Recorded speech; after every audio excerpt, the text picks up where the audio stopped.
wanted to tackle how I represent the ultimate villain as depicted against a symbol of justice. How exactly would he fall into the role of villain? People always love to compare who's the strongest or who's cooler.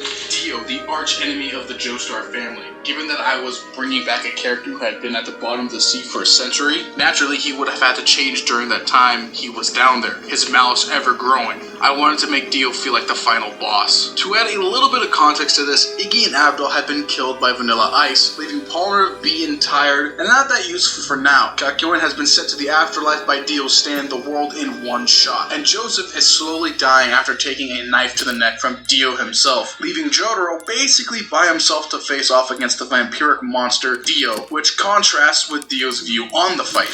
Quote, he doesn't view Jotaro himself as his arch enemy. Rather, Dio only views him as an obstacle to overcome in order to fulfill his destiny after his 100-year-long slumber. What is the destiny that Dio has to face? It's not to face off with Jotaro, the descendant of Jonathan. It's something invisible to the eye that lies beyond their bloodline. It's what gives the Joestars their allies, the Ripple stands, their uncanny luck. That's what I define as the Joestars' destiny. Dio isn't just fighting Jotaro, he's fighting the Joestar's destiny itself. Even said by Joseph, quote, despite being our first meeting, I feel like I've known him forever. Actually, that feeling holds true.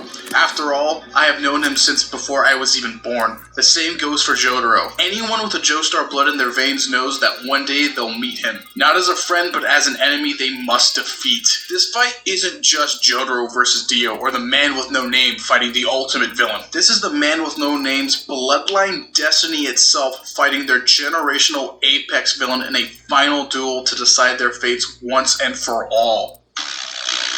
That shit's just fucking raw. The battle, in my opinion, is still one of the best fights in JoJo. These two at the time had the most Herculean stands ever, still technically do, and thus had a fierce competition. Both are close-range stand types and level each other in shots and speed. But Dio still has the edge, as his stand alone can stop time for 5 seconds, making the fight super difficult for Jotaro. To keep up with the mad vampire, Jotaro reveals that he can kinda sorta move in time stop, but Dio is unconvinced, however, and thinks it's just a fluke that Jotaro set up. After thinking that, and he proves that it's just a setup, Dio lets his guard down.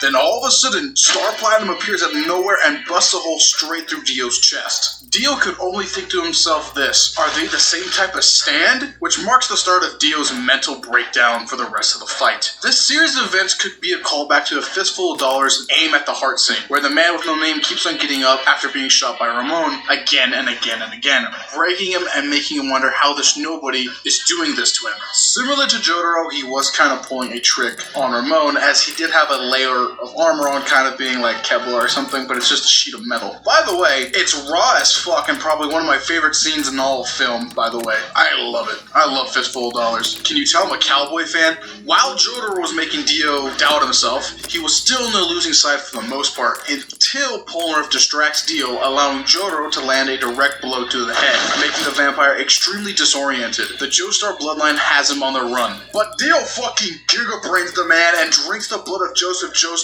by getting back to the alleyway where he kinda killed him, becoming awakened Dio. Ah shit, here we go again. Round 2, the final match has started. Jotaro is now back on the losing side, but that bottle that holds its rage is about to burst after seeing his grandfather die right in front of him. While that's going on, Dio's powers gets way more robust, and his time stop keeps getting longer by the minute. Dio would throw a whole-ass road roller at Jotaro for the hell of it in frozen time, claiming that he has finally won by squishing him to death.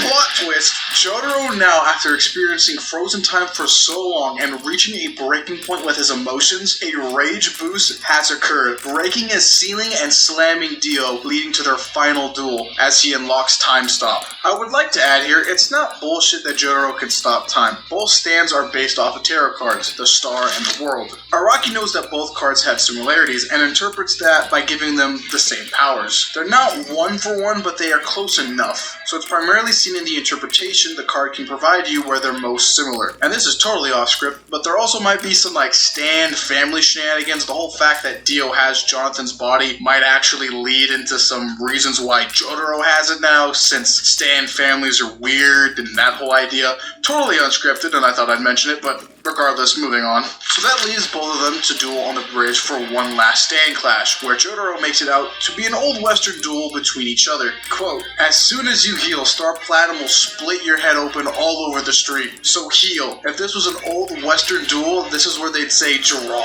All of part 3 is a western. I am not joking you. Like, you think I was joking about the whole Clint Eastwood western theme going here? No, it's real. It's mentioned in verse. Calling back to A Fistful of Dollars again, the man with no name challenges Ramon with his pistol against Ramon's rifle. This metaphorically could have inspired the fight between Star Platinum and the World, representing the pistol and the rifle. Funnily enough, both stands use gunshots for their sound effects, so it kind of works here too. Even in the end, when Dio tries to cheat Jotaro by getting him in the eyes and then striking him, the man with no name blasts Dio with Star Platinum, making the old evil, the ultimate villain, Dio, vanish to dust, saving his grandfather and mom.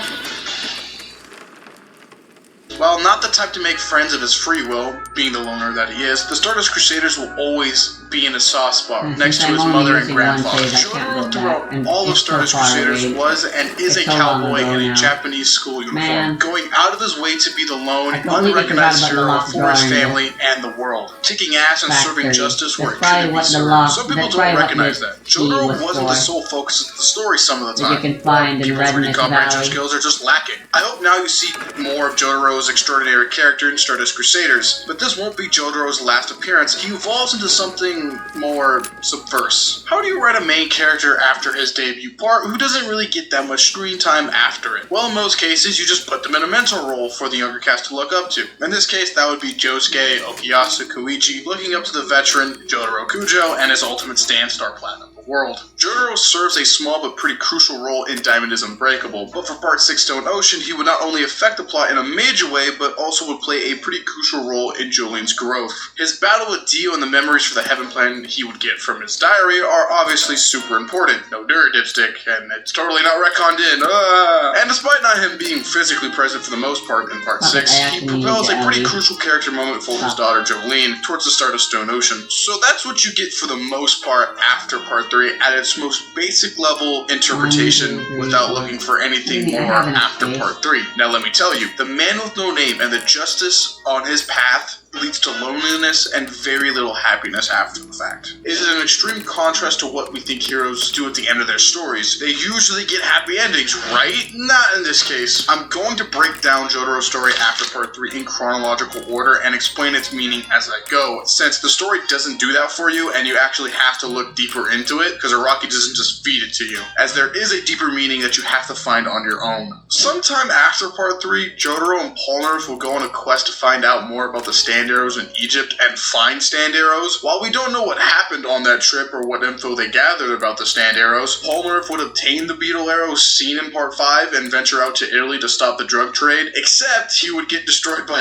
Diavaldo later. Like, zoom in on these panels here. What happens to this man? He gets obliterated. How do you even survive that? And because of that, Jotaro would lose his only friend after Part 3, never seeing him again after that point, meaning that Jotaro's only person he could relate to about his life is now gone, kind of forever, as now he's a turtle. So, sometime after his bro trip with Polnareff, Jotaro would get married to an unnamed woman, Jolyne's mother, around the age of 21. Now, this has enormous implications for Jotaro's character moving on forward. We know that Jotaro rarely cares for other people, the few being the Stardust Crusaders, his grandfather, his mother, and eventually Jolyne, and we'll talk about her later. Whoever this woman was, knowing the history of Jotaro's character and how Araki writes him, the only conclusion I can come to is that Jotaro genuinely did love his wife to some degree. Aw, the big guy fell in love. That's so cute. Another reason why I'm bringing this up is some fans just have this weird interpretation that Jotaro doesn't love his wife for some reason. I think this is just a fan misconception from the past, so that's why I brought it up. But the reason why he wouldn't see her or Jolyne very much was probably due to his job as a marine explorer in Part 4, or an oceanographer in Part 6, or possibly due to some stand shenanigans for the Speedwagon Foundation that he was doing, maybe.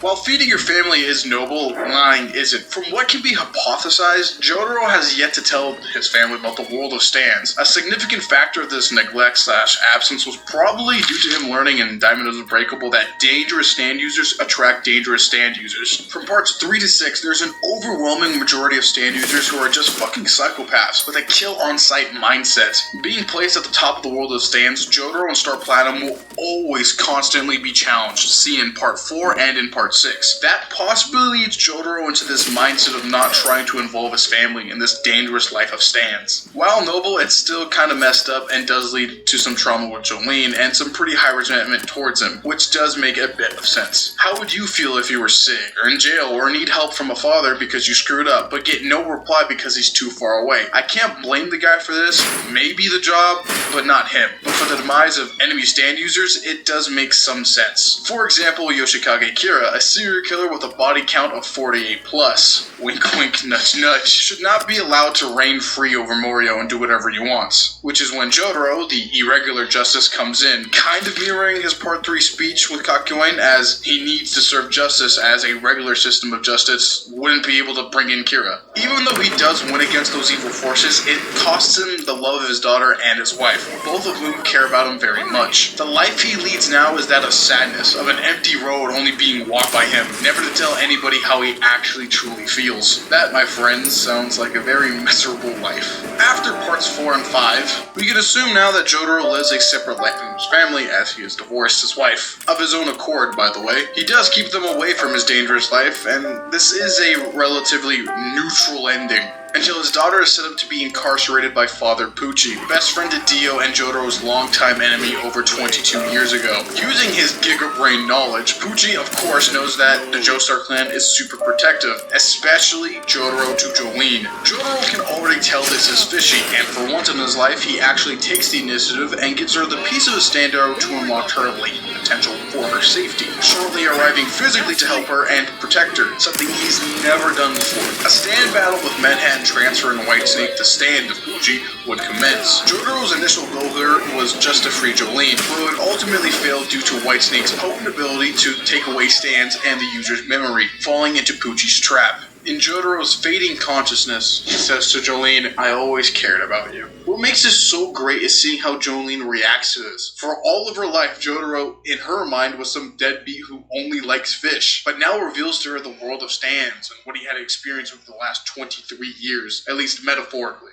Also, I would like to add here, the fact that he said this verbally to her implies a lot, because he also rarely ever speaks his feelings out. So this is a pretty crucial moment in everything. This indicates that he genuinely is a good father who was always looking out for her. And of course he was. The man with no name. She finally understands the context of his absence. Jolyne then vows to find his stand, his memory, and beat Pucci once and for all, which eventually becomes the plot of part 6, which eventually evolves into and leads into the gang trying to prevent the Heaven Plan shown in Jotaro's memory after reading Dio's diary at the end of part 3. I like this a lot, and I wish people saw and took the time to analyze it. Jotaro goes through this 23-year-long battle protecting many people and his family from these horrible monsters worldwide, always self-sacrificing so nobody else would get hurt, playing this whole lone hero role perfectly for 23 years. He doesn't do it for the gratification of others or the glory, he does it because it's right. After all, so many people need him to be the hero, the man with no name to show no emotion facing all this evil. But when he does, it's impactful and you know he means what he says, even if it's very brief. So that's why I think it hits so hard when he says, "I care about you," to Jolyne, and when the audience figures that out, I think it even hits harder because you're like, damn,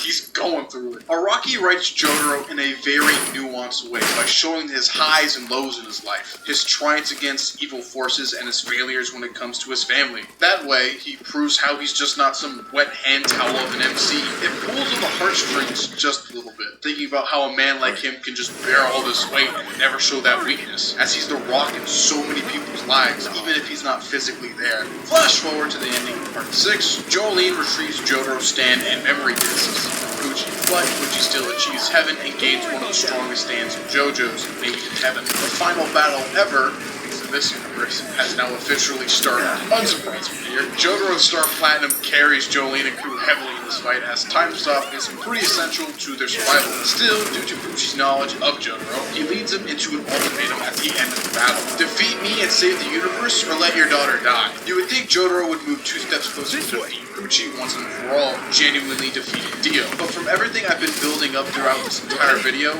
we should know the answer. He doesn't. Instead of saving everybody from Pucci and his manipulation fate, he chooses his daughter over everybody else, showing how much he truly cares, and in the end, sacrifices himself for her, pouring out one for the dead homies. Oddly enough, Jolene would sacrifice herself for Emporio, showing the Joestar heritage and protecting others. I think this comes from her dad. Thankfully, Emporio, with the help of Weather Report Stand, would AoE Poochie, ultimately defeating him, resetting / kind of resending everybody into a new world. The Irene verse is what some fans like to call it. An alternative timeline where it seems there is no need for JoJo's to exist. The dead souls cannot cross over into this alternative timeline, and are instead remade, meaning that all dead characters, including Jotaro, get to live a new life, no longer needing to be heroes, relinquishing the title of JoJo. While some fans and people don't like this ending, I don't care. I love it. There's this poignant meaning in how the original series ends, not with the Joestars having cliche happy endings, but with the whole world not needing them anymore. It continues this trend of the Joestars being a celebration of humanity, and everything good that comes with it, which, with the defeat of the ultimate evil, could finally be set free. Jotaro can finally be released from what you can call a family curse. He can finally be happy with his family, which he cares so much about. While it's not 100% him, this ending shows they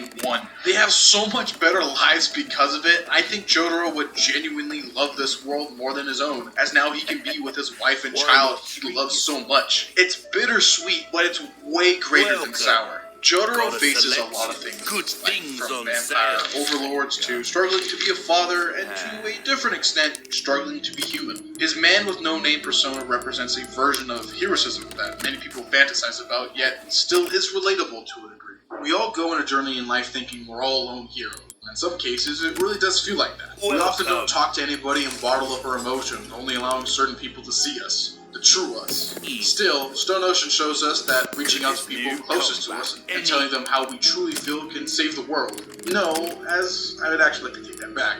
As Jotaro's response to the ultimatum shows us, it's even more important than the world. I'd like to believe that in Jotaro's final moments, he realized that sometimes you don't need to be a hero for hero's sake, and just need to love the people around you to be happy. So I guess in a sense, Jotaro does represent a part of my humanity that I do want to celebrate. So I have to thank you, Rocky. Well, technically that is the end of the video. I do want to say some comments at the very end of all of this. Jotaro is a great character, and I love seeing him go through this journey from an edgy cowboy that I really love to this protective dad. I love it. It's great. I've always felt a connection to Jotaro in some really weird way, and I've always analyzed his character ever since I started part 3 until I got to part 6. Jotaro makes me see this positive outlook on life. He faces all of this stuff in his life and still keeps on going. It motivates me almost in a way. It really does, honestly. When I have my days that I just feel like I can't do nothing. He's one hell of a guy to look up to, I'll tell you that. I would like to actually properly end the video with something at the end of part 3. A quote from the Beatles. Jojo was a man who thought he was a loner, but he knew he couldn't last. Get back, Jojo. And special thanks to the people that actually helped me make this video. Shout out to you guys. Thanks for watching. Stay hydrated.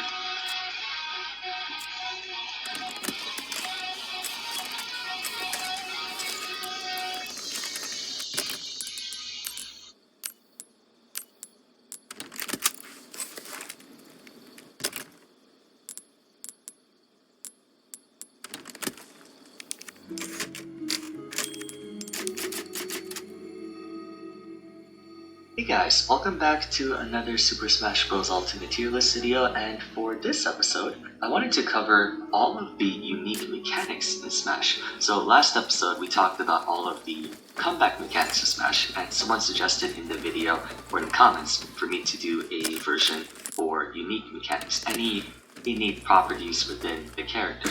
That would probably be a good idea, but just a quick forewarning, I think someone's doing the dishes downstairs, so if you hear clanking or like some kind of shattering noise, I apologize for that. One other thing, I think getting sick, I don't know why, I've been feeling pretty crummy all day today. It hasn't impacted my ability to record, but in the event it sounds like I'm slightly too nice and chatting for jovial, that's fine. So, in regards to unique mechanics, it's a little bit harder for me to give a concise, balanced estimate on where it should be relative to other characters, because for some, the unique mechanic encompasses the entirety of the fight, whereas for others, it's just like one move or a subset of attacks in which like the mechanic is involved. So I don't want you guys to look at this as sort of oh, I can't believe you put this character above this character when this matters so much more for the gameplay. It's more just, I guess, evaluating the value if I think it's well designed, if I think it's conducive to a fun experience or at least engaging and challenging experience for the character. I guess that could be my viewpoint on how I want to bring it this. But anyways, let's not waste any more time. We have a lot to go over, and because there's about roughly 2 to 3 times more candidates to go through, I can't give as long of an explanation for each one, but I hope you guys are okay with that. Let's not waste any more time and begin. First character is going to be Cloud. We're going to put him in S tier. Or you say that I'm biased to Cloud, I'm with a few Cloudmates who thinks that he sucks. Or, no, not that he sucks, but that he's overrated. Anyways, I the should reason why I have put TNT on after all. S tier is primarily because I feel like, I've said this before, in kind of mechanics video, it's the perfect balance of kind of skill expression required and the ability for the agency for it to swing the game.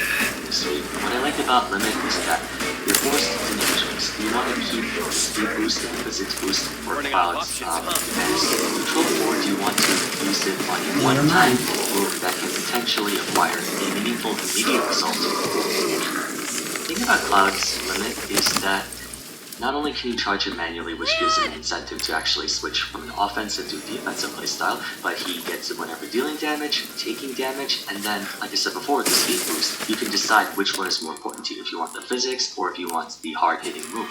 But unlike most other combat mechanics, like let's say Little Max KO Punch, the payoff for landing one of his critical moves isn't as polarizing.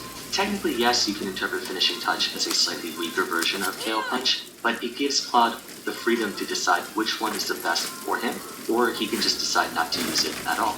And I think that's like a good example of a comeback mechanic / unique mechanic that requires skill expression from the player and proper decision making to actually make use of it, while not giving too big of a payoff to offset any potential deficit that you may have been put into if you're behind.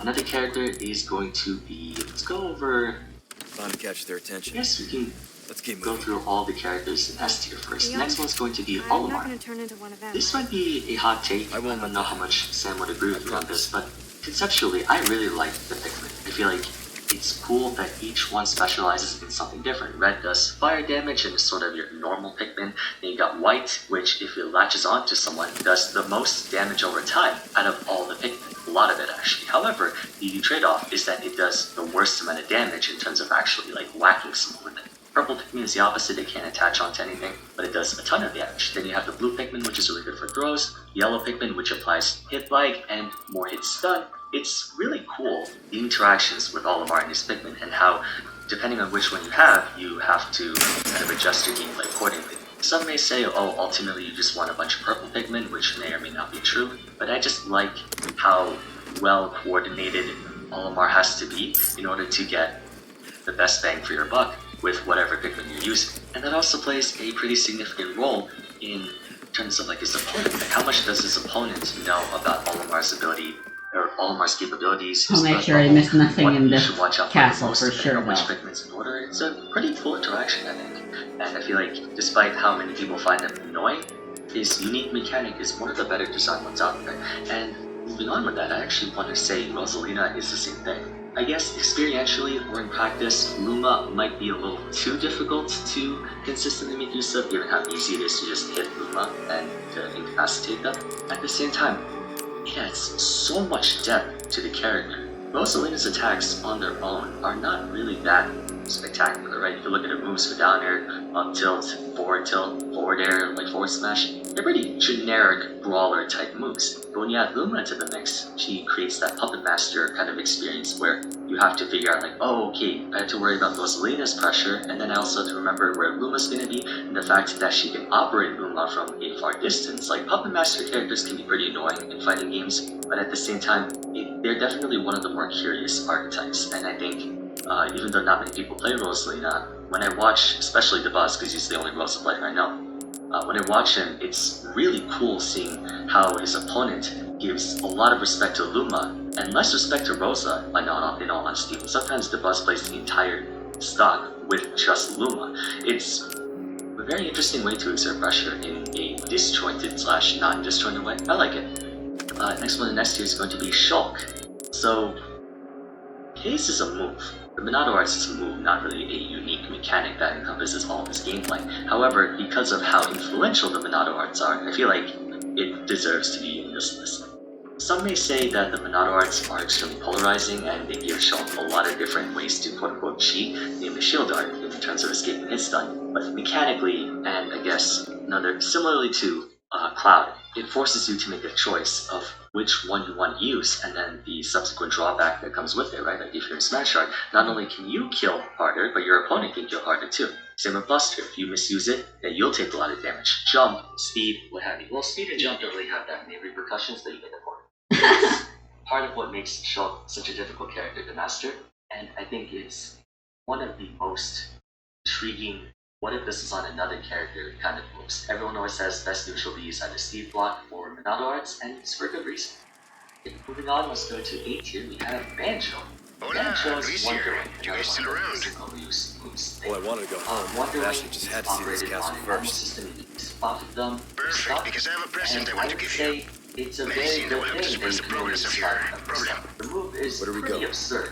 Now, Let's granted, see. it's extremely punishable. Come to the courtyard inside of the castle. To avoid it, We can meet up there. coming ahead of time. Ciao. But the sheer force behind You know, I just realized. All right, Ashley. Luis just said. I got it. Guess we better get going. Leon's a bit of an idiot, isn't he?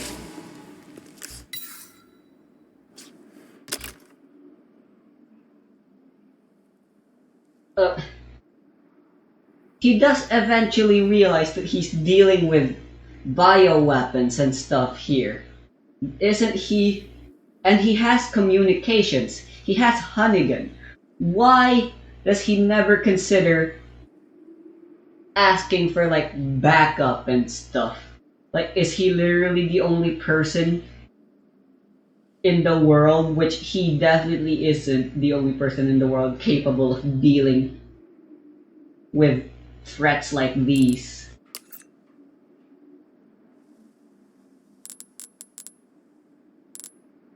Like, why?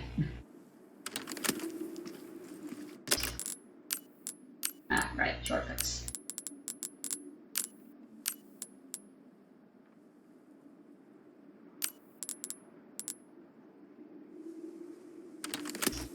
How much ammo I have? The hand cannon should only be resorted to when I run out of ammo.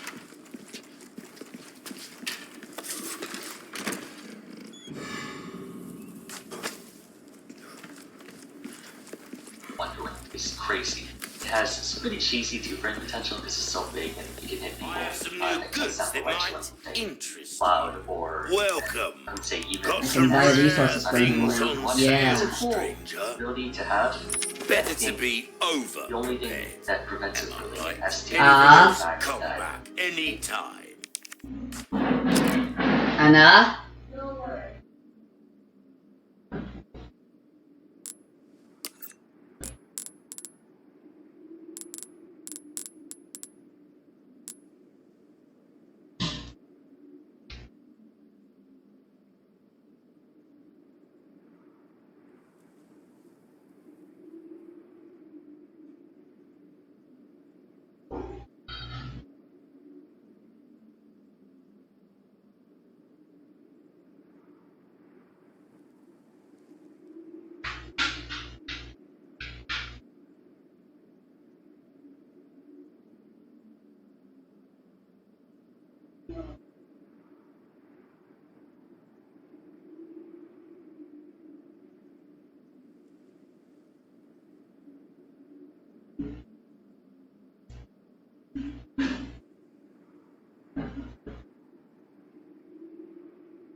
Ah.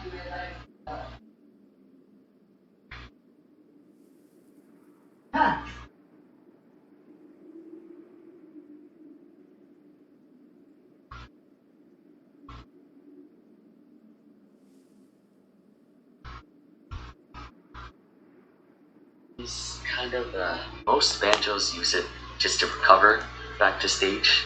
In like higher levels of play, you don't really see them using it too much offensively because of how risky it is to use. And I think it could be better, could be worse. Joker's Arsene will be next. And I guess Joker's Arsene overall. It's a great enhancer type move. It makes his playstyle Welcome. pretty much the same, but just with more reward. However, the way they balanced his power budget is that base Joker has a pretty hard time. Like base Joker, I would say loses out to a decent number of characters, but Arsene Joker is supposed to make up for that in small bursts. It's just, can you Will make that up be the difference if and whenever you're put into a disadvantage and need to get a reset? Once again though, just like in my comeback mechanics video, I feel like Arsene itself doesn't really change Joker in terms of, if you play Joker before, everything you did in base Joker, you're supposed to do in Arsene Joker, you just get more payoff out of it.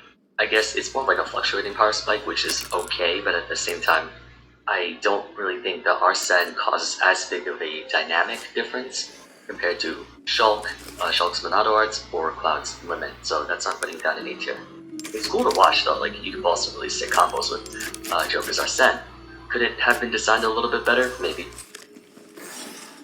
Next, we're gonna put the fighting game characters. So I'm specifically referring to Kazuya, Ken, and Ryu's like input mechanics, like with their like There's down, also left, Carry. A button, or whatever.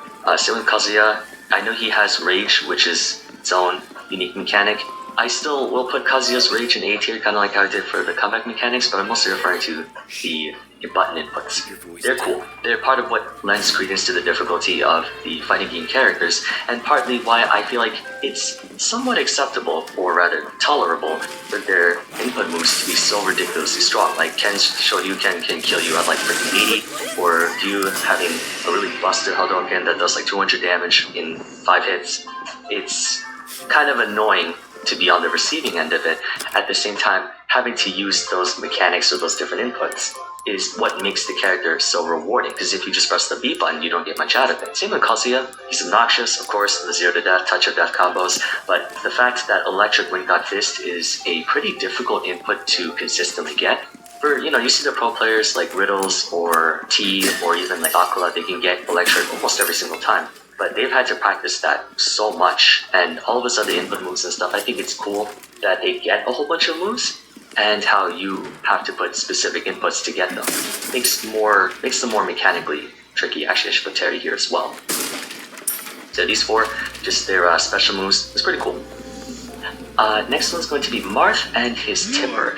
I don't think people really consider this a unique mechanic, but I do. I like it.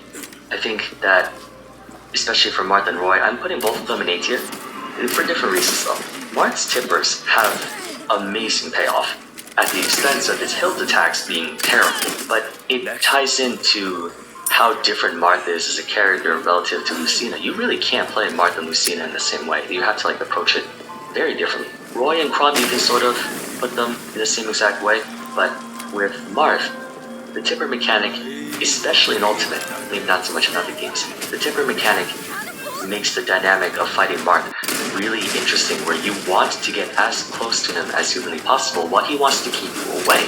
At the same time, even if he hits you with a non-Tipper attack, it still puts you in a position where you have to respond to it. So I think it might just be because I fight Marth a lot. I have a friend who plays Marth.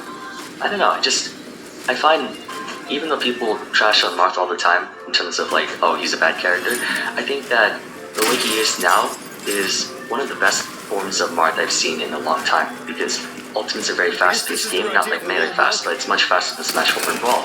And you have Marth, who would like to play the game as slow as possible, contrasting from everybody else. Now Roy, the reason why I like Roy is that he's a swordy who doesn't really have the luxury of space, because if he spaces, he gets no damage or knockback out of his moves. Yes, you can use some of his sour spots to lead into sweet spots, but for the most part, Roy is a swordy that doesn't feel like a swordy. He does a lot of damage but you have to play him almost like a rushdown character like Fox, Captain Falcon, and things like that. It's not to say that he can't space with his sword, but he doesn't have the luxury to, purely because of the fact that he has a hilt sweet spot. In a way, you get a character with all the benefits of a swordie, while still having the brawler capabilities, I guess. I'm also happy that, he's actually good in this game, because the past 2 games he was in, he was pretty trash. So I will put him in A tier for that. Okay, yeah, I feel my throat giving out. I was torn whether or not I should edit the video, or I should record this video after I felt better, but if I waited too long to record, it would just back up, and then clog my entire work process. So anyways, let's move on. Sephiroth One Wing. Sephiroth's One Wing would be in B, C, or D tier for not really making that much of a difference, similar to Joker's Arsene, where it just makes his attacks do more damage, but the extra wing gives him a 3rd jump, and that adds a whole new layer of things you can do as Sephiroth, and a whole new layer of things you have to watch out for as his opponent. So basically everything I said in the comeback mechanics video applies here. That will be everyone in A tier. Let's move on to B tier with Hero and his mana. I was thinking about putting Hero in A tier, since I think the mana or the MP bar is pretty good relative to the fact that the payoff for some of his spells is pretty intense. However, he kind of gets royally screwed in situations where he can only use his mana, since in a lot of matchups, Hero doesn't have the speed or the frame data to fight his opponent, so he has to kind of play campy.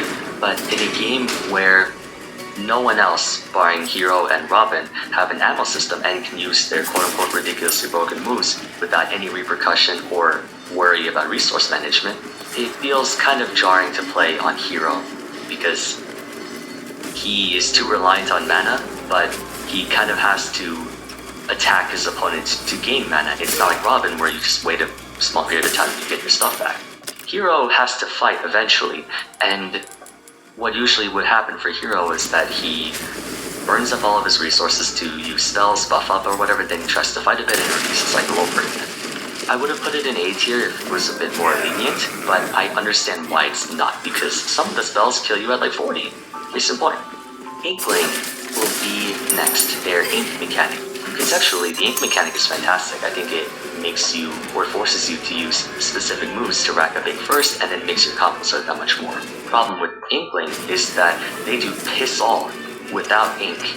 Like, they're basically not a character without ink. They really need ink on their opponent in order to make a big splash, no pun intended, on a match. However, it's also a big factor for why they're so inconsistent as a character. You've probably seen the graphic of the Booyah and how it takes into account Inkling's percent for rage, and then their opponent's percent, and then how much ink is on them. It's like, it can make things really weird for the character, because it's not like Joker or Sephiroth, where you're either doing X damage or Y damage. Inkling can fluctuate from doing A, B, C, D, E, F, G, H, I, J, K, L, M, N, O, P, Q, R, S, T, U, V, whatever, like all of that stuff.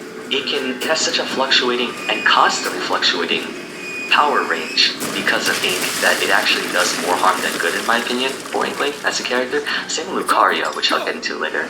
It's just difficult to kind of find a stable ground for, I guess. Next one is going to be K. Rool. You can break the castle wall. Funny, Just and also I'm firing probably this going to get roasted around for here this. should be breaking these K. Rool's bridges as belly armor. well. It's a healthier way to design Kazuya's intangibility, because at least with belly armor, reckless use of it will cause you to break belly armor, which is equivalent to a shield break. But after they buffed belly armor to where you need to do like 35% total over the span of I think like 10 seconds, specifically to his belly, rather. I feel like K. Rool's kind of just get away with it a lot, and it allows the character to just mindlessly throw out attacks without having to worry about it being punished, right? A lot of K. Rool's belly armor attacks are also difficult to punish on shield in the directions that they're being used in. For example, if he up-airs you from above, you can't really punish it, right? You just kind of have to avoid it, because if you can't challenge it, you can't do anything with it, basically. The only time you can really punish his belly armor attacks is if he does landing nair on top of you, but everything else like forward tilt, dash attack, it gives him an overwhelming advantage in neutral, advantage, and even sometimes disadvantage, because he just gets to throw it out and you essentially have to shield it or dodge it, because if you attack it, you'll just go right through you. I feel like that can be sometimes more overpowered than like Bowser's heavy armor, because you can't punish him out of it. Like, it's just super armor, essentially. I would put it in A tier or S tier because I love the mechanic about it. I feel like it's really cool that his massive gut can be used as a shield or stuff like that. But if we put it applicably, it's too forgiving. He needs it, I know he needs it, but it makes some matchups feel really uncomfortable when it doesn't have to be. Peach's float mechanic will be another one of those. I feel like it's too good for no actual, like, that's a lie, no. It's a very skill-expressive mechanic, the fact that like Peach players have to be really airtight with their execution to make the most use out of float. The problem with float, of course, is that you can get short hop aerials with full hop aerial damage, and that's kind of overpowered. It's partly why Peach gets to do so much dumb shit with her moves. And then float makes her hurtbox so ambiguous because there are a few times where like you hit her foot, but the foot hitbox is not active. I want to put it higher just because it's a really cool way to express skill in watching Mutace or Samsora pull off crazy shenanigans with float in terms of like mix-ups and combos. It's excellent. It's a treat to watch.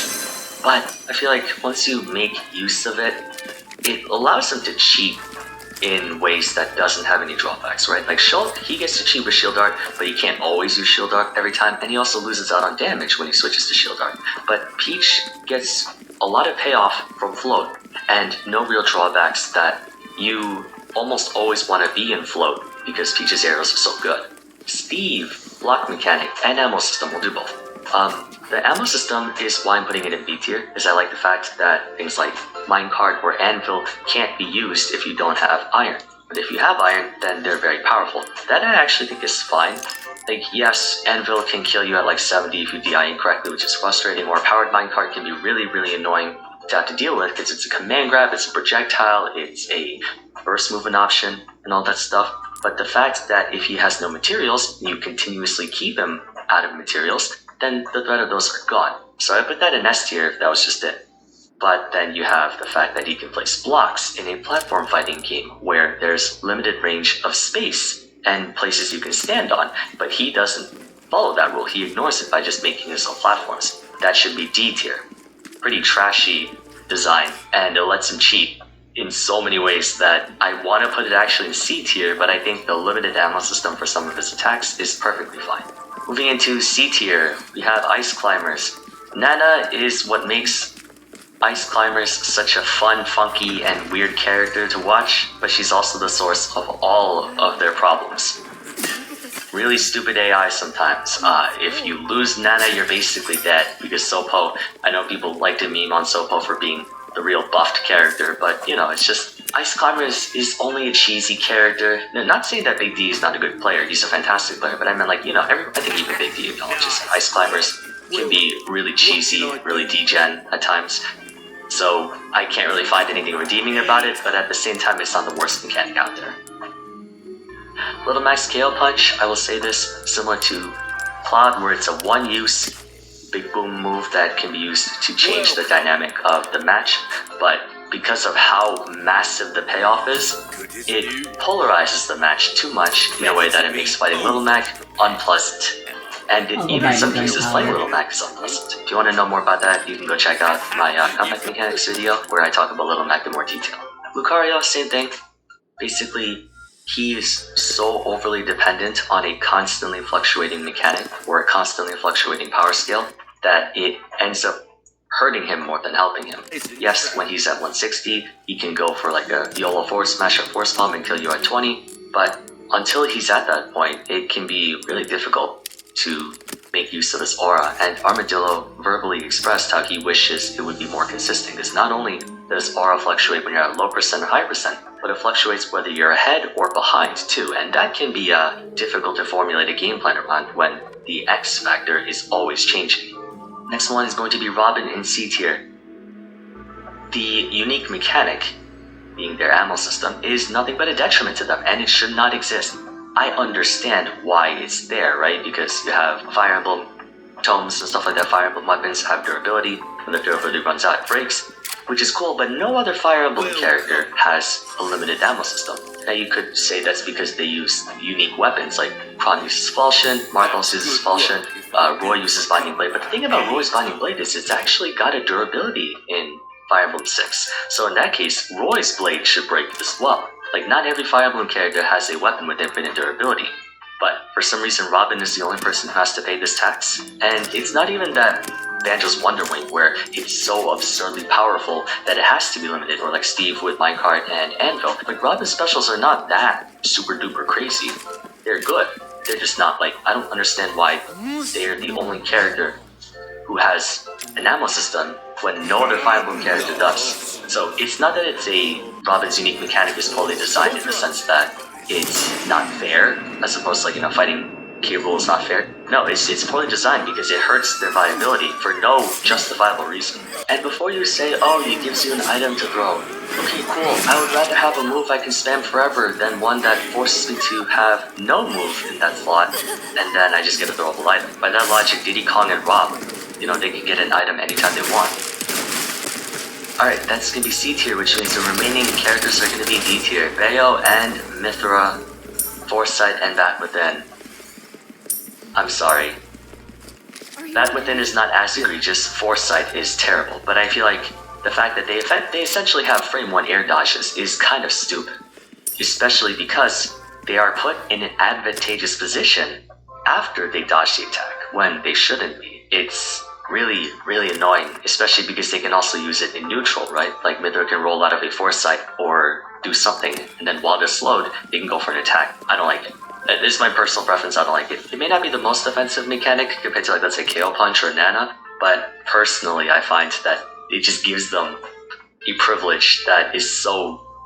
yeah. Next one's Min Min. Delete her from the game, please. I don't like her. No one likes Min Min. No one likes fighting Min Min, rather.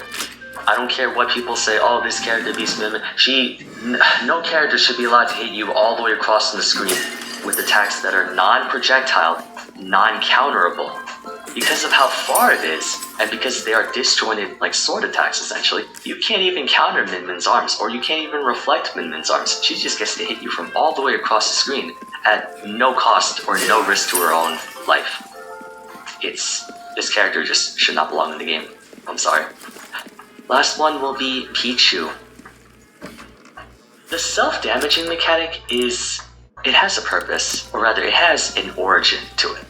Pichu is not in control of his lightning capabilities or his electricity, so that's what causes him to damage himself. Pichu damaging himself would be fine if he wasn't the lightest character in the game. Because he's the lightest character in the game, taking damage is really, really, really stupid. I would understand if Bowser is so strong that he hurts himself, like he's so reckless with his weight that he ends up hurting himself if he like hits too many of his attacks. But he's a heavy guy, right? He's the heaviest guy in Smash. He can take the damage, and maybe in some cases he wants to take the damage. But Pichu, you damage yourself. You probably deal more damage to yourself over the course of a stock than your opponent. Okay, maybe not that much. Point being, Pichu can't afford to deal damage to himself, and even if they took away the self-damaging mechanic, he would still be an easy character to take out, right? Like, I genuinely believe if Pichu did not deal any self-inflicted damage, he still wouldn't be top 10 or top 15, because he has a bunch of other problems. But that makes it even worse by dealing self-damage to Pichu. That makes it even less of a reason for you to want to play him, which is not a healthy design mechanic. It's like Robin's ammo. All it does is make the character not fun to play, or not feel good to play, rather. The character is probably very fun to play. It's just that experientially it can be very frustrating, especially in a competitive setting. Okay, so that will be all for this video. Before you go like, oh, what about this character, or whatever, that character, if we want to split hairs, everyone has a unique mechanic. You could say that Wario's Waft is a unique mechanic. You could say that Incineroar's Revenge is a unique mechanic. I try to focus more on... It's harder for me to kind of find a justification. Like, I know I put in Banjo, which is a single move, or I put in... What's another character with a single move or attack? Or I guess like Shulk's Monado Arts. I do it just because it's like the ammo system specifically, right? Like if you talk about Incineroar or Wario, Wario's Waft is not really an ammo system, it's more of a charging system, so theoretically, he has an unlimited number of wafts if he wants to wait long enough, or whatever. But I didn't want to put too many characters on here, just for the sake of not having to like oversaturate every single one, plus the video is like almost 30 minutes long anyway. But yeah, we're gonna end things off here. Let me know in the comments down below if you agree or disagree with my placements. If you enjoyed the video, it would be great if you could leave a So like apparently and for some subscribe. reason Flash Don't forget to grenades follow still me work. on Twitter at Varsweram, join my Discord server, and On check out my Garador, other, that's or rather their check out my name, video on apparently. the comeback mechanics if you haven't yet. But until next Even though he's fucking blind, and that shouldn't make sense.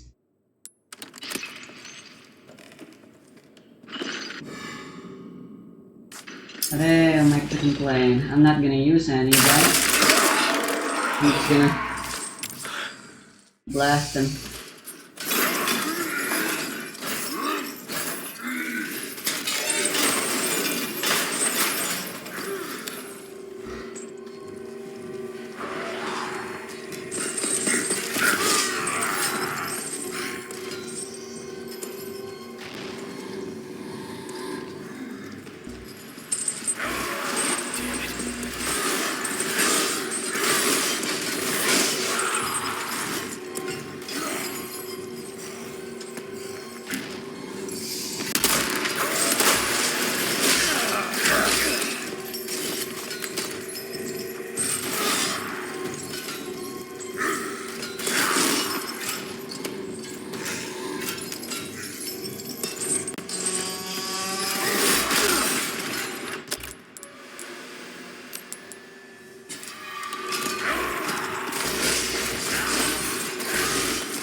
Look at him dancing.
It's you. What happened down there? Nothing. You were right about the animals, though.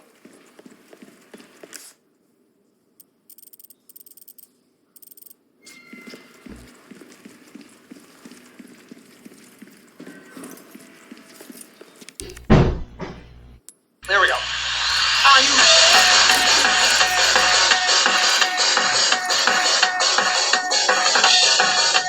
Oh, yeah!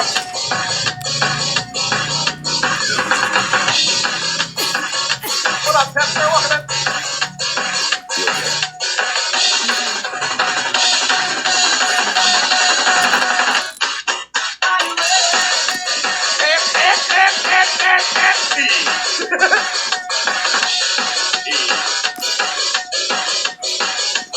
Great to have you there, Pepsi.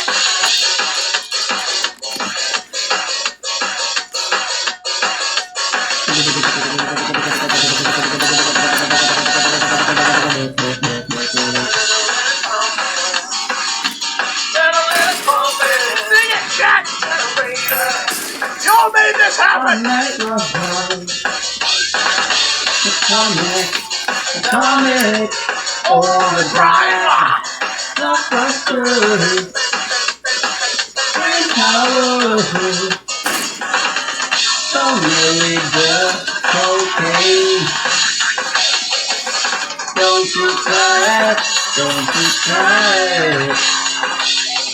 Anyway, That Jeff on it.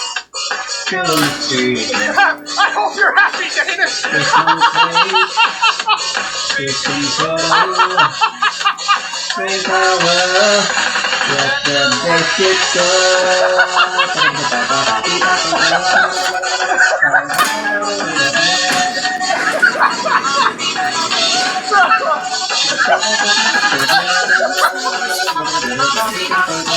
That was too funny.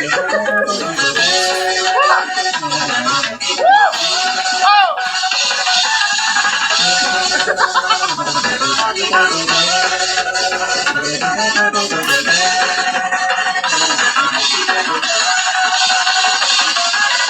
I just wonder is handgun here. Handgun ammo on me.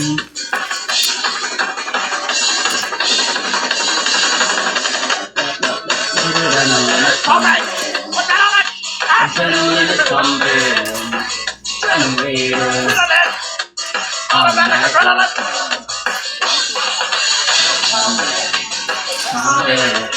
Overdrive. Blockbuster. Brain power. Don't really the cocaine. Don't you try it. Don't you try it. Innovator. Oh yeah! Kill machine. Hydrate! Hydrate! Hydrate! No place. Take control. Brain power. Let the place get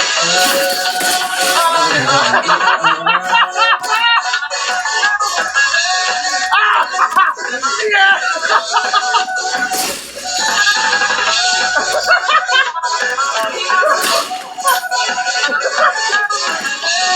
What the? You madman!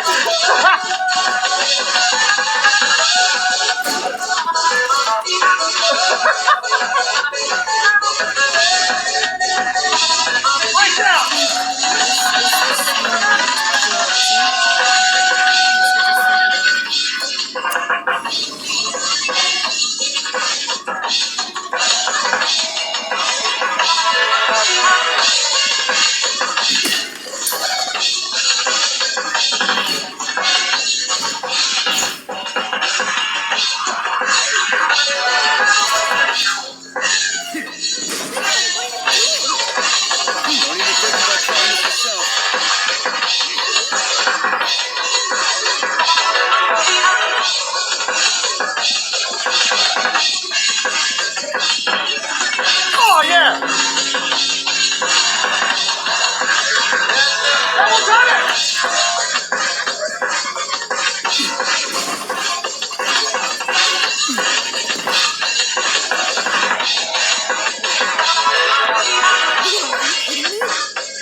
me. You wonder how to manage their data.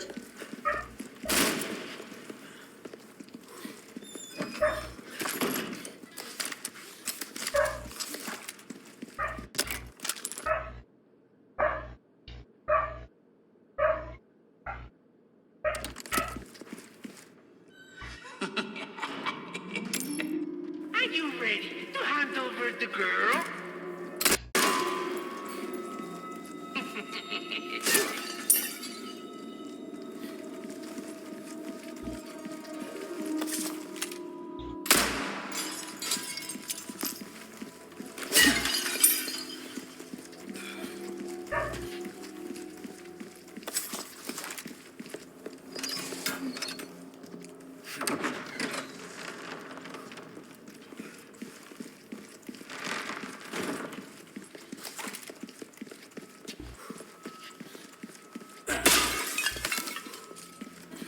And for this glorious scene.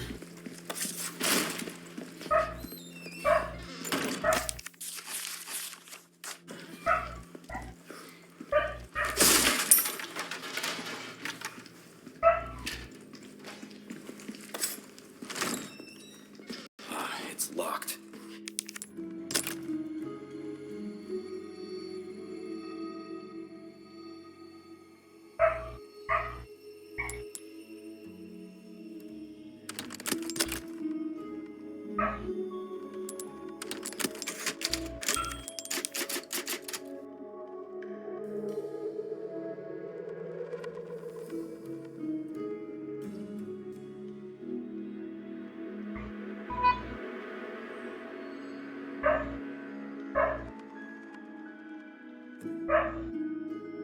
In this video, I'm going to spare as many monsters I can as Frisk, but every 4 minutes, my friend will take over as Kara and try to kill as many monsters he can.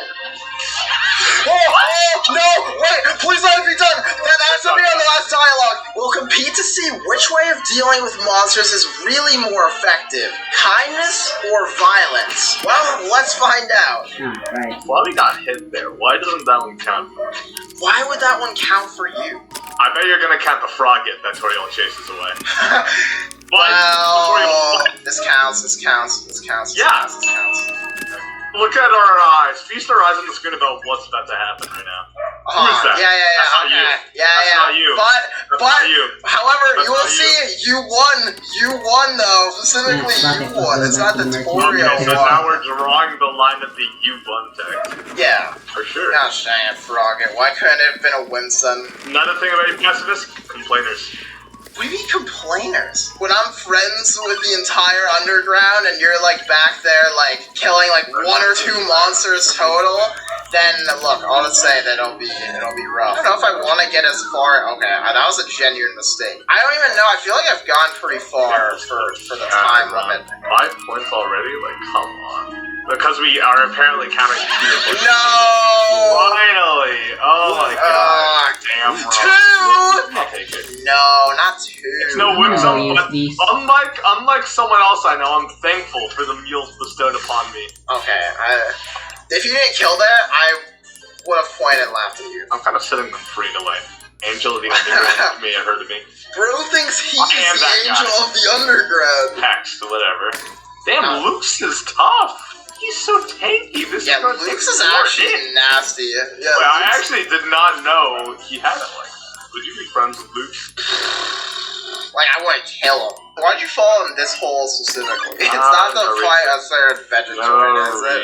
No reason. You're not gonna kill him by the time it switches. An important thing to note here is that you guys at home can see the timer, but we cannot, so we're just kind of left to guess at how much I think time. I still got like 30 seconds left in there. I think he's still got like, a decent amount, yeah. Okay, this is crazy if you get both of these, by the way. I'll just say Yeah, this is that. really big. Like, this is insane. I'm actually panicked. Okay, Come on, give me this one. Yes! Oh my gosh. That's big. I don't know how much time I got left. Oh, there we go.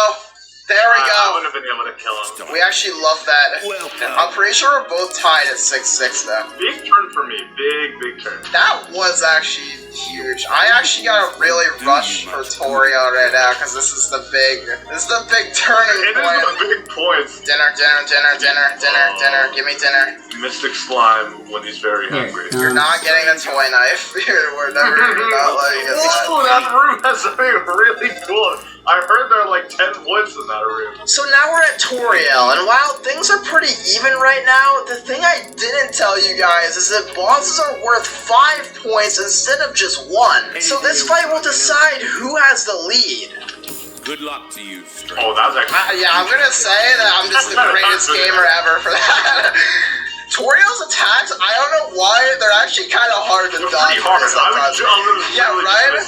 Like sometimes she quite just, hard. yeah, I don't know. Just skip that. Yes, We procured Okay, timer says 30 seconds left. I'm looking What? at it right now. there's no way. I have to have more. I have to have like a minute. No chance you have a minute. If this, It has to be if crazy close. if you get betrayal kill, I'm gonna actually cry. wise choice. Don't get yourself killed. Oh, no, wait, please let it be done. Please let, that has to be on the last dialogue. That has to be on the last dialogue. Yes! Oh Yes! my god. Oh, Justin, dude, if I literally didn't skip one of the, Very okay, I don't know what Toriel is doing to you right now, but we should probably call Child Protective It's your fault. Services. Luckily, I was just barely able to spare Toriel and take a pretty strong early lead, but it's still far from over, since Weezer will only get stronger and stronger with more EXP and better weapons as time goes on. So be sure to subscribe and watch till the end. Oh, classic. Oh. Too big. Papyrus gonna see right through it and kill you instantly. Bigger, better, stronger. Oh, really? Okay, yeah, wise man said that, huh? Oh, Nice to meet you. I feel like I'm due to switch back already, you know? Like, I'm kinda... Little did you know that I'm informing all of the enemies to run away. We're using the same body right now, so I don't know how you did that from the spirit realm. Well, I'm But yeah, like a ghost, yeah, like kinda. Okay, you know what? Maybe it is just a fully angle. Let me just get back at it. So, friends with everyone, I believe you once said. Well, Ice Cap's kind of a jerk. Okay, I ought to appreciate. Tell me that you wouldn't wear the ice cap hat. Okay, I'm just gonna ignore him. Yeah, Maybe it's really good ignore, hat. then compliment. I'm thinking There we it's go. another glory angle. Well, maybe if you weren't such You're stupid, a genocidal maniac, okay. I mean, like, I get the whole, like, killing people shtick, but I thought I was just plain rude. This is, I feel like it's gonna switch, like, any moment, honestly. Like, I feel like my time is limited on this, on this plan. There are a few other people. Oh my gosh, let's go. That was 2. Oh, That's insane. that definitely counts as 2. I will kill you, Papyrus. Okay, whoa. Hey, look, Sans is right there, okay? The fandom knows that if you kill Papyrus and you instantly get the Sans spike. Okay, now Greater Dog, though. Like, Greater Dog, you gotta, like, come on. It's Greater Dog. You wouldn't kill Greater Dog. Oops. Sorry, No, Mr. you're right. Chandelier. I gotta reform my way. Okay, that's not reforming your way. Well, surely you're just weakening him. Slipped onto the wrong. Well, no, you're clearly just attacking. Whoa, that was a really brutal misclick. Oh, so we're going. Oh, okay, yeah. What we want to buy? Oh, okay. Yeah, I just wanted to get it. Oh! Wow! When did that happen? Wow, yeah, we actually didn't see that happen. We went into that store as Kara came out as Frisk. Question: hypothetically, would we be allowed to set our own timers? I mean, you could if you're a tryhard and you're like trying way too hard to win this, but like, yeah. I would. it's not like you would use that to like time it, like switching and like plan my death out or something like that. Like you would not do that, obviously. You are making things up, and I find it a little hurtful. You are literally killing people. I'm actually really worried about this right now. I'll be real. I'm actually very worried. Let me peer into the future. I see the timer right now is at 1 minute exactly. So the clock is it's running out. It's not running out. You got like less than 30 seconds left, I'd wager. No way. Just no way. Or should I say, I leisure. That's so...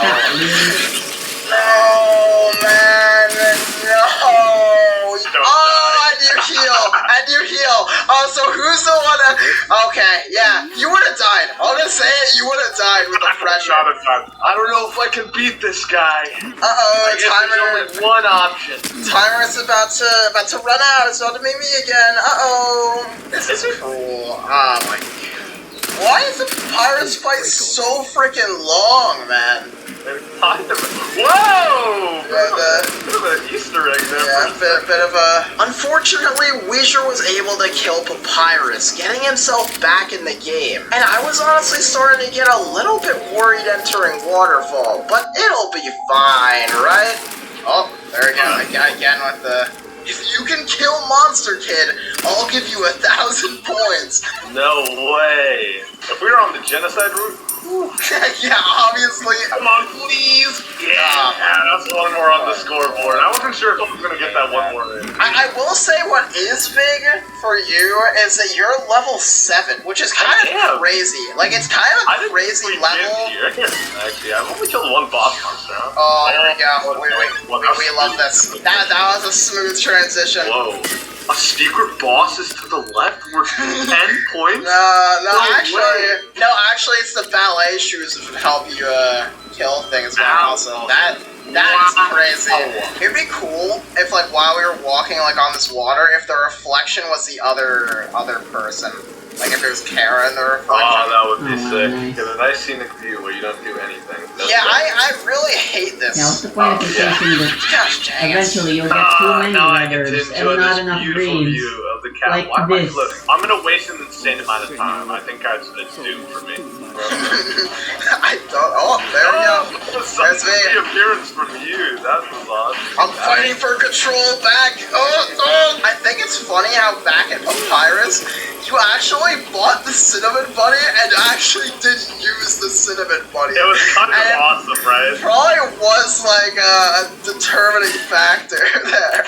Oh, come on. 44 HP. And I combine looking like a lot. Yeah, so you can't really spare or kill the Mad Dummy, so this fight doesn't actually count for any points at all. And now I have all the time in the world to do what I want to do. Let's go. Let's go. All the time in the world. I thought I would be able to get a few enemies in this room. And you get Temmie? What is this, bro? No, what, you one-shot it? How's your day going? You know, not the greatest. Why? Well, you see, there's this other random person, I think it's 5 minutes or so, just possessing my body and trying to, like, kill everybody. I, like, black out, and then I wake back up, and it's like, oh, shoot, I just killed, like, 7 people. It's like, it's crazy. Do I know them? Yeah, I feel like you know them quite well, actually. You gotta be done soon. Like, you're in the near end of your time here, for sure. Yeah, How? I thought there weren't that many encounters in this room. I'll be real. I'll just be 100% real. Yes, there we go. Hope you don't get any encounters. Maybe. There we go. My one hope is that, like, you actually can't, like, kill Undyne quick enough. But I think you're at such a high level that it might just end up happening. Going into Undyne, the score was pretty tied up again, so I was really worried. If Weezer wins this fight, then he'll be in the lead. And with him only getting stronger as time goes on, it'll be insanely hard to catch back up again. Alright, my plan is to get you killed, basically. Yeah, I understand that, buddy. Trust me. I'm gonna die! You die there? Oh my gosh. Get me out of here! Get me out! Games. Okay, well, it's your turn now. You're the driver's seat. You are such a coward! I am like a mouth agape or jaw agape right now. I am just baffled that you would do that. Oh no! That is so insane. Yeah, I actually didn't know she could do that. Oh, that was not that good. Oh my god, that is wow. That felt like impossible. Yeah, that felt like it was impossible. This is legitimately harder than Undying. This is legitimately harder than Undying the Undying. I'm just not fast enough. Oh my god, thank God I was invincible. For some reason, I thought it was my turn. I pressed down. Yeah, I was wondering how I pressed down there. Wait! Whoa! I don't know if I can do it in time before you come back, but that's the question. Yeah, it's gonna be a little bit rough here. Oh, I don't know. 4 more attacks. Oh, maybe it is 4. Maybe it's 4. No, 5. 5 for sure. Undyne, hang in there. I'm coming. Come on, just hang in. 2 more is all I need. Switch. Hold on, this is last hit. Yes! Yes! That was impossible. I just need to survive.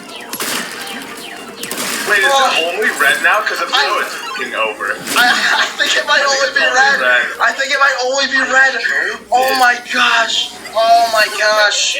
Just barely. The most clutch person in history. Undyne hung on with like literally 10 HP. That was actually an RNG difference, and I don't care. After another clutch victory against Undyne, I was able to stay ahead for just a little bit longer. But Weezer is starting to get so strong that it might not last for long. Alright, Mettaton!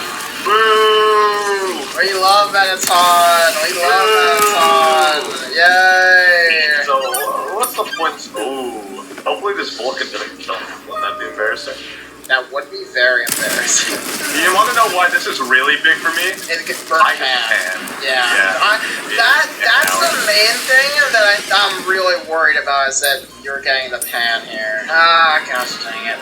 Okay, well, it's gonna be way easier for you to kill things now. I don't know, I'm actually really worried for Mettaton. I wrote, Not I got bad. it. I am at. Oh, there we go. Okay. There we go. Whatever, I have the bird pan now, I don't mind. Now you're gonna make friends with the killer robot. You're gonna be friends with this killer, but not me. Well, at least they have a reason. And I don't? Oh, gosh. Heyo, I love elevators. Wait, no! These are the Royal Guards! Hey, what's going on, fellas? Survive, guys. One to Just kill live. the other. Okay, so we're doing the quick strats now. All of a sudden. Skadoosh. Don't. Delicious Why are you XP. slurping? No. Do these count? No, they don't count. No, they do not count. Okay. Why would these count? Boom! Right in there. Oh, there we go. That's 2 points for me. Oh, shoot. The extremely agile glass of water. Oh. Wow. That is crazy. Yeah. Right, that was last second. Good timing. Let's see what I can get here, because I don't know when it's going to switch. Timer says 30 seconds. Jamie, pull it up. Oh, okay. At least I got that encounter.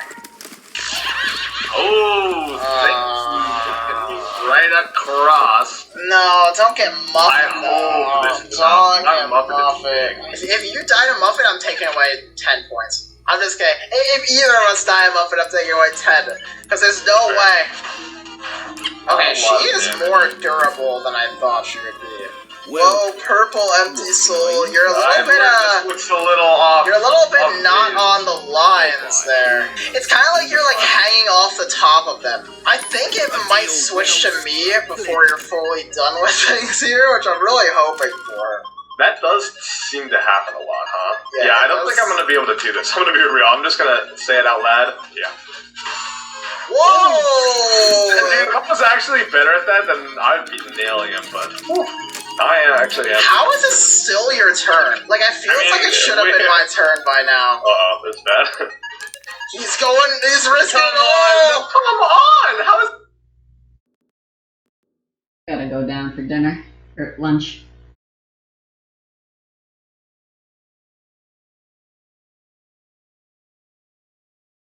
Yeah, that is crazy how that wasn't good. It's about to happen, I can tell. There we go. It's back to me. It is crazy how this keeps happening. I don't... I'm just not Wait, skilled whoa! I was almost on a fight. Give it to your... Ooh, hold on, I like this possibility. Hold on, Tiger. Oh my... You're definitely here. I'm glad you're wasting. You gotta just wait for him to boil for a second. It was messed up though. You didn't want to use this on Mettaton. It doesn't take that long. It only does 8? Oh yeah, because we haven't killed enough people. I didn't realize that I guess I just forgot that the noodles were just directly tied to how many people you killed, apparently. Like what, the noodles taste better if you slaughtered half the underground? Like what? Boo. Yippee! Gotten literally every single boss besides Paris. No. And now I got that one. Big. Nice. What's up with this? I don't know, they're like the bean guys. Like, I don't know who, like, they don't look like any monster. There's a lot of enemies here, you know? Oh, that would be really